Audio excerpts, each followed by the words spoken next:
Bonjour et bienvenue, je vous présente un exercice qui peut vous aider dans votre vie de prière et que j'ai imaginé à partir des écrits de Sainte Catherine de Sienne. Faites-vous dans l'âme une cellule intérieure.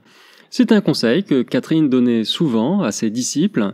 Alors quelques mots pour vous présenter Catherine de Sienne, 1347-1380. Grande sainte italienne, docteur de l'Église, copatronne de l'Europe. Elle n'était pas religieuse, elle ne faisait pas partie non plus de la noblesse italienne, mais elle a pourtant exercé une influence profonde sur l'Église et la société de son temps.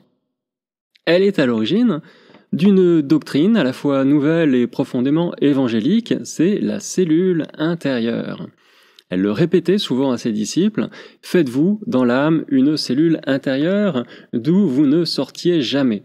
Cette idée de cellule intérieure a germé dans l'esprit de Catherine alors qu'elle avait une douzaine d'années. Comme elle se livrait dans sa chambre à des pénitences assez extrêmes, ses parents ont eu peur et l'ont forcée à vivre et à dormir dans la salle commune.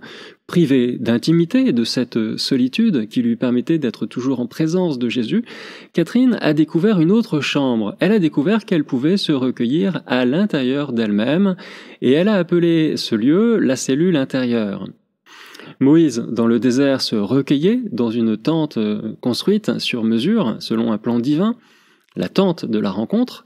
Catherine, elle aussi, a reçu cet espace de prière, la cellule intérieure, comme une véritable révélation. Raymond de Capoue, son biographe et son confident, a écrit « Elle se fit, dans son cœur, sous l'inspiration de l'Esprit Saint, une cellule bien secrète, d'où elle résolut de ne jamais sortir pour quelque affaire extérieure que ce fût. » Cette cellule n'a pas connu une grande postérité. Les grands théoriciens de la vie contemplative n'étaient pas très à l'aise avec le concept pour deux raisons.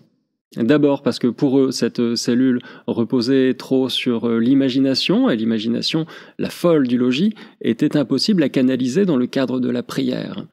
Et comme Catherine appelait aussi cet espace imaginaire la cellule de la connaissance de soi, on a pensé à tort que ce lieu était uniquement destiné à l'introspection personnelle, et là on s'est mis à dire « Ah oui, mais l'examen de conscience, l'introspection personnelle, ce n'est pas la prière au sens carmélitain du terme, et c'est pas faux ».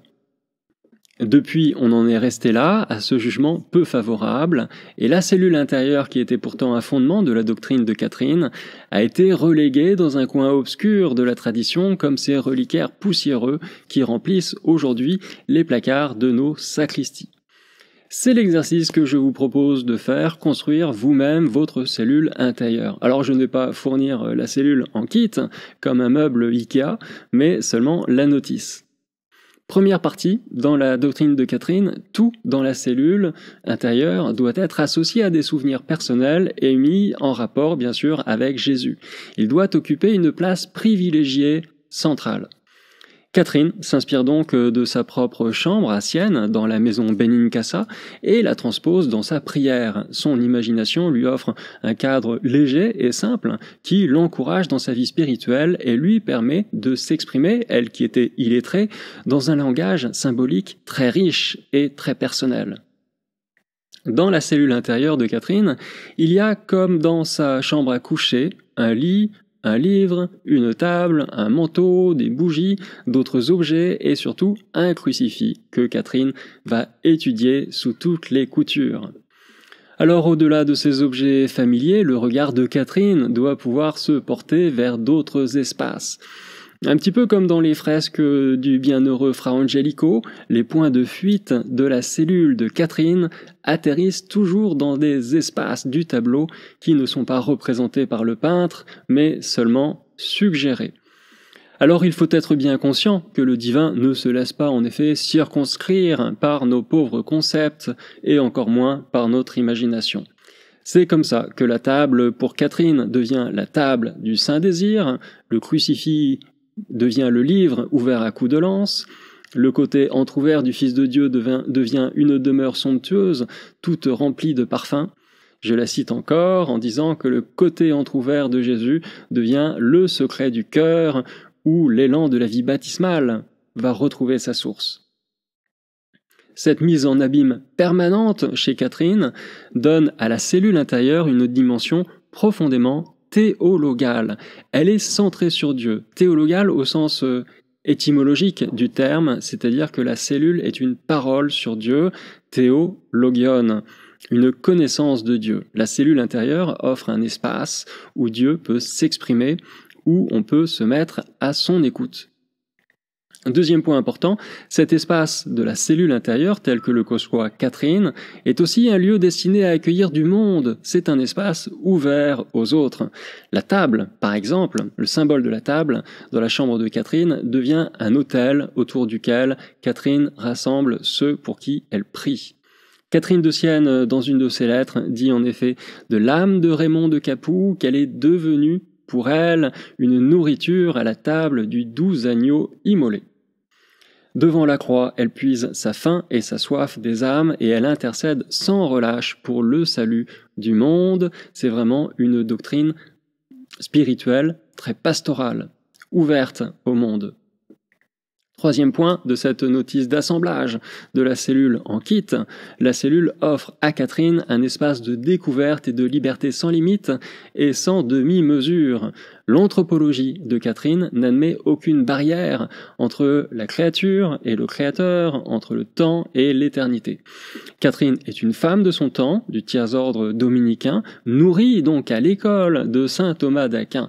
Elle est convaincue qu'elle peut connaître Dieu et l'aimer à la manière de Jésus. Elle est capax Dei, selon cette belle expression latine qui signifie qu'elle se sent capable de Dieu, capable de vivre en sa présence et d'être son amie, plus encore, son épouse.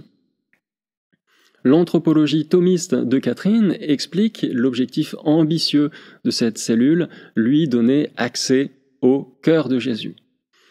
À cette anthropologie, il faut ajouter l'expérience personnelle et bouleversante que Catherine fait le jour où elle accompagne un condamné à mort, Nicolas Tuldo, jusqu'à son exécution. Elle le rencontre donc juste avant, dans son cachot. Son amitié, sa prière fervente, fait entrevoir à Tuldo le ciel et il demande au bourreau que Catherine l'accompagne jusqu'au lieu de l'exécution. Catherine s'approche du billot, la hache s'abat sur le cou du pauvre condamné et la tête de Nicolas Tuldo roule et tombe entre ses mains. Catherine, en extase, voit alors l'âme du condamné entrer dans le côté transpercé de Jésus crucifié. Et là, on voit que pour Catherine, les deux cellules n'en font plus qu'une seule. La cellule intérieure est aussi la cellule du cœur de Jésus. Ce qu'elle dit de la cellule intérieure, elle le dit pareillement du cœur de Jésus. Je cite Catherine dans une de ses lettres, « Va te cacher intérieurement dans le côté de Jésus crucifié, et là, applique ton intelligence à regarder le secret du cœur. » Comme dans toutes les notices, il faut aussi rappeler les mises en garde et les précautions d'usage. Et je vous le dis tout de suite, je n'assure pas le SAV, si ça ne marche pas, relisez les écrits de Catherine ou contactez la paroisse ou le diocèse pour voir ce qu'ils proposent dans le domaine de l'accompagnement spirituel. Si cette cellule vous éloigne de Dieu et d'une relation personnelle, authentique et vivante avec le Christ, alors ça veut dire que vous vous égarez. Revenez alors à l'oraison et à l'obscurité de la foi. Et puis, sachez persévérer, c'est comme ça que ça marche, faites cet exercice 10 fois, 100 fois, 1000 fois, et alors seulement il se passera quelque chose. Comme pour Catherine, la cellule intérieure ne sera plus le fruit de votre imagination, mais une réalité qui vous donnera accès, en effet, au jaillissement de la vie baptismale, à la vie du Christ en vous. Merci pour votre fidélité. Rendez-vous tous les lundis à 18h pour notre podcast sur l'Évangile des dimanches sur Culture Bible.